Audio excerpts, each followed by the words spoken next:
Como creemos en la democracia y personalmente en cada una de mis acciones la ejerzo, consulté a un grupo de personas respecto de lo que entienden por democracia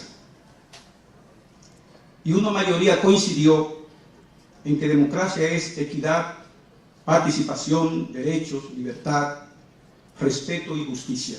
Esas 6 palabras podrían resumir este concepto que pronuncian los dirigentes políticos en cada momento y hasta aquellos que desprecian la política. Lo que debemos preguntarnos es si en la realidad los países que tienen como sombrilla el sistema democrático y los propios políticos asumen esos elementos como principios ante los ciudadanos, ante sus electores. El destacado politólogo mexicano César Cancino aprecia la democracia como, cito, aquella forma de sociedad que es expresión del espacio público, del estar con otros, un proyecto colectivo nacido de los marginales sociales, aunque advierte que entre más una democracia posibilita que los ciudadanos, además de elegir a sus representantes, puedan sancionarlos, vigilarlos, controlarlos y exigirle tomar decisiones acorde con sus necesidades y demandas, dicha democracia será de mayor calidad y viceversa. Pero en palabras del embajador español Manuel Hernández Ruiz Gómez, democracia no es solo elecciones, sino también justicia social. Y nosotros enmendamos que en no pocos países los procesos electorales forman parte de su tradicional carnaval y al final de cuentas, en ocasiones resultan ser una pantomima de poca originalidad. Aunque, como destaca el maestro Freddy Ángel Castro en su análisis de esta edición, la democracia como sistema político nunca ha sido dominante, en tanto la mayoría de los seres humanos no ha vivido en democracia y, por lo tanto, no conoce el sistema democrático ni la cultura democrática. Por ello, el trabajo que publica el académico lo titula De la democracia representativa a la democracia participativa, encaminado por la idea de que todo sistema democrático debe descansar en la participación, puesto que la generalidad de ciudadanos, por lo regular, cuestiona si quienes eligen como sus representantes ciertamente los representan. De la mano con esas consideraciones, la politóloga belga Chantal Mouffe asume que la participación, para que sea posible, tiene como condición que todas las personas tengan los mismos derechos, en el entendido de que, si bien los derechos se asignan individualmente, solo pueden ser ejercidos de forma colectiva. Afirma que la política tiene que ver con el conflicto, en tanto la democracia consiste en dar la posibilidad a los distintos puntos de vista para que se expresen, para que disertan. Pero el fenecido intelectual norteamericano Samuel Huntington fue más allá al considerar que la incapacidad sostenida para proporcionar bienestar, prosperidad, equidad, justicia, orden doméstico o seguridad externa podría, con el tiempo, debilitar incluso la legitimidad de los gobiernos democráticos. Quiero hacer un par de puntualizaciones de carácter personal, quizás un tanto atrevidas, sobre esto de democracia y lo que envuelve en sociedades como la nuestra.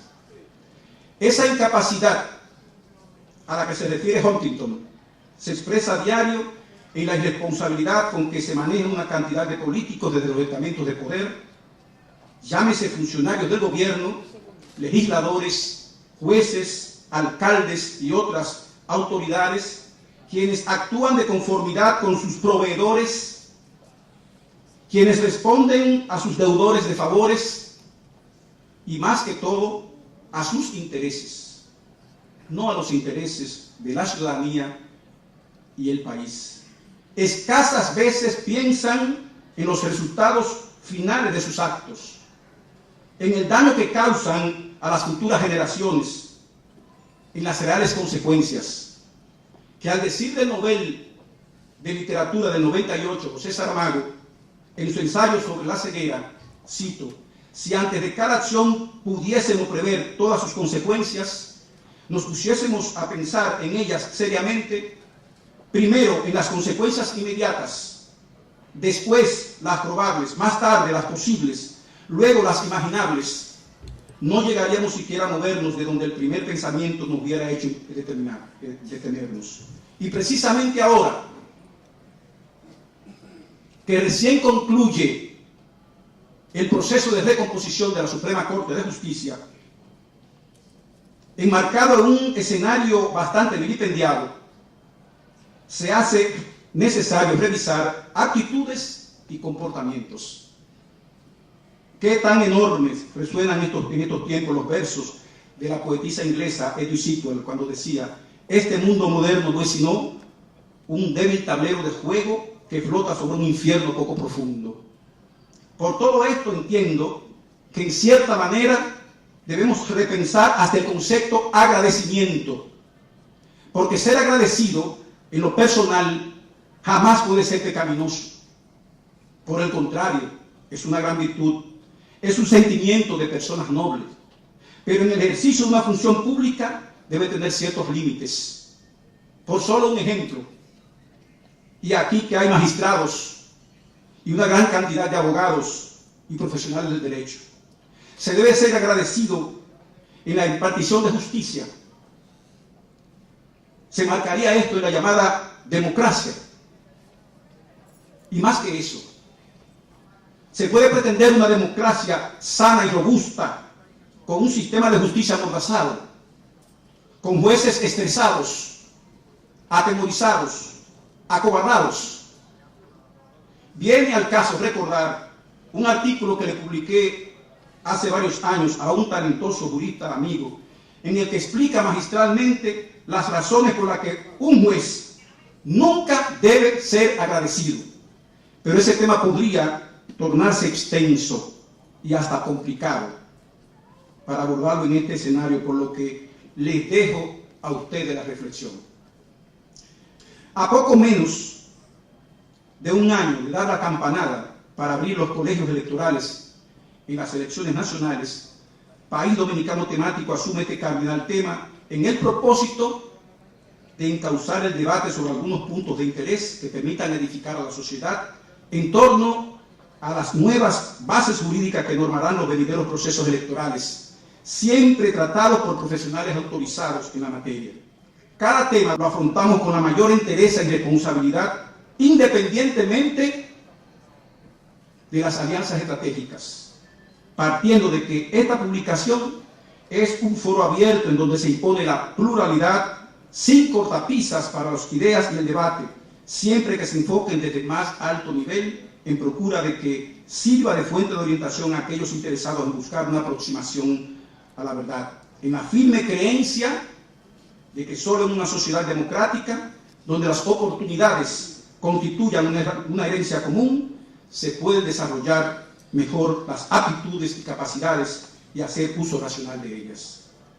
Permítanme concluir retomando a Saramago en un diálogo muy interesante, en su citada novela titulada Ensayo sobre la ceguera. Escuchen, por favor.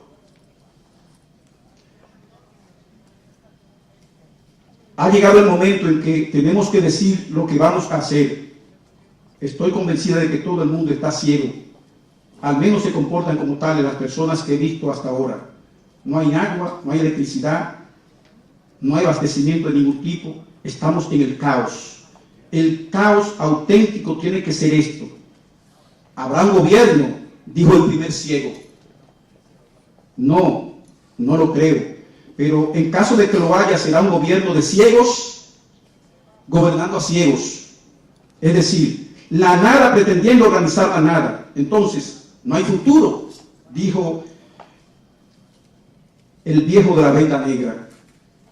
No, no sé si habrá futuro. De lo que ahora se trata es de cómo vamos a vivir este presente. Sin futuro, el presente no sirve para nada. Es como si no existiese. Puede que la humanidad acabe consiguiendo vivir sin ojos. El resultado, pero entonces dejará de ser humanidad. El resultado a la vista está. ¿Quién de nosotros sigue considerándose tan humano como creía ser antes?